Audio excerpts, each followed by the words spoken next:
ഇടയ്ക്കൊക്കെ ഇവിടെ പിന്നെ ഇതുവഴി പോകുമ്പോൾ നമുക്ക് തന്ന വീടുണ്ടല്ലോ, മുഖ്യമന്ത്രി നമുക്ക് പട്ടയം വിതരണം ചെയ്തിട്ടുണ്ടല്ലോ. അപ്പോൾ ആ വീട് പിന്നെ വന്ന് കാണും, ഇവിടുത്തെ പണികൾ നോക്കും. ഇടയ്ക്ക് ആ ഒരു മനസ്സിനൊരു സന്തോഷം കിട്ടും. കാരണം നമുക്ക് അവിടെ വീട് എല്ലാം അടിയോടെ പോയതാണ്, ഒരു കഷ്ണം പോലും ബാക്കി വെക്കാതെ പോയതാണ്. അപ്പോൾ ആ ഒരു സാഹചര്യത്തിൽ വലിയ പ്രയാസം ഉണ്ടായിരുന്നു അന്ന്. പക്ഷേ നമുക്കറിയാം, നമ്മുടെ മുമ്പിൽ ഇങ്ങനൊരു ദുരന്തം ഉണ്ടായാൽ ഏത് സർക്കാരാണെങ്കിലും ഇതിന് മുമ്പത്തെ അനുഭവം ഏത് സർക്കാരുകളാണെങ്കിലും അതൊരു ഒരു പുനരധിവാസം എന്ന് പറയുന്നത് ഒരു ചെറിയ വീടോ അല്ലെങ്കിൽ അങ്ങനെ ഒരു സാധനമാണ് ഇന്ന് വരെ കൊടുത്തിട്ടുള്ളത്. നമുക്കറിയാം, ഇപ്പോൾ സുനാമിയിലൊക്കെ കൊടുത്ത വീടുകൾ കണ്ടിട്ടുണ്ടല്ലോ.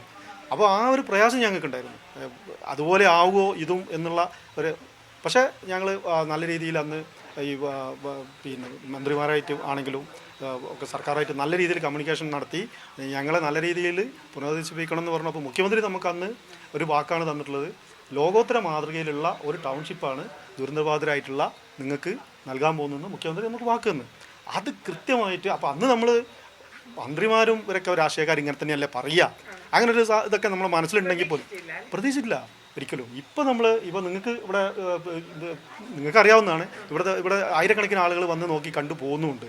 ഒരു റിസോർട്ടിന് തുല്യമായിട്ടുള്ള വില്ല പ്രൊജക്റ്റ് പോലത്തെ ഒരു വീടാണ് ഞങ്ങൾക്ക് തരുന്നത്, സ്വപ്നതുല്യ ഭവനാണ് തരുന്നത്.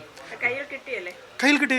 അപ്പോൾ താമസിക്കാൻ കഴിയുന്നില്ല എന്നുള്ളൊരു സാഹചര്യം നിലവിലുണ്ട്. അത് അന്ന് തന്നെ പട്ടയ വിതരണം തരുമ്പോൾ തന്നെ ഞങ്ങളോട് പറഞ്ഞിരുന്നു, പിന്നെ ഏപ്രിൽ മാസമാണ് നമുക്ക് കയറിക്കൂടാൻ പറ്റാമെന്ന്. ഞങ്ങൾക്ക് ഏപ്രിലും അല്ല, അതിനും ശേഷം ഈ ബാക്കി 150 വീടും കൂടെ ഇവിടെ കൊടുക്കുന്നുണ്ട്. 178 വീടാണ് കൈമാറിയത്.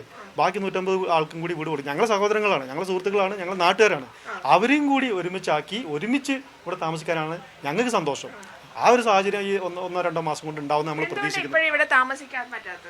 അല്ല, ഇപ്പോൾ ഇവിടെ ഈ കോമൺ ഫെസിലിറ്റി ഉണ്ടല്ലോ, ഈ സീവേജ് പ്ലാന്റ്, വാട്ടർ ടാങ്ക്, ഇതിൻ്റെ കോമൺ ഫെസിലിറ്റീൻ്റെ വർക്കാണ് പിന്നെ നടന്നുകൊണ്ടിരിക്കുന്നത്. അതും കൂടി കഴിഞ്ഞ് കഴിഞ്ഞാൽ അതൊക്കെ ഈ മാസം കൂടി തീരും. ഈ എല്ലാ വീടുകൾക്കും ഒരുമിച്ച് അത് കോമൺ ആയിട്ടുള്ള ഫെസിലിറ്റിയാണ്. ഓരോ വീടിനും സെപ്റ്റിക് ടാങ്കോ പിന്നെ ഇതില്ല. അപ്പോൾ വലിയൊരു വാട്ടർ ടാങ്ക് 9 ലക്ഷം ലിറ്ററിൻ്റെ വാട്ടർ ടാങ്കാണ് അവിടെ പണിയുന്നത്. അപ്പോൾ അതുപോലെ തന്നെ 410 വീടിന് 10 സീവേജ് പ്ലാന്റാണ് ഉള്ളത്. അപ്പോൾ അതിൽ നിന്നുള്ള കോമൺ കണക്ഷനുകൾ കൊടുക്കാനുള്ള അത്തരം പണികൾ, ചെറിയ ചെറിയ പണികൾ മാത്രമേ ബാക്കിയുള്ളൂ. ഞങ്ങൾക്കതൊന്നും വലിയ പ്രയാസമൊന്നുമില്ല. ഈ ഏപ്രിൽ മാസത്തോടു കൂടി ഈ പണിയൊക്കെ സർക്കാർ തീർത്ത് ഞങ്ങളെ ഏൽപ്പിക്കുന്നതാണ് ഞങ്ങൾ വിചാരിക്കുന്നത്.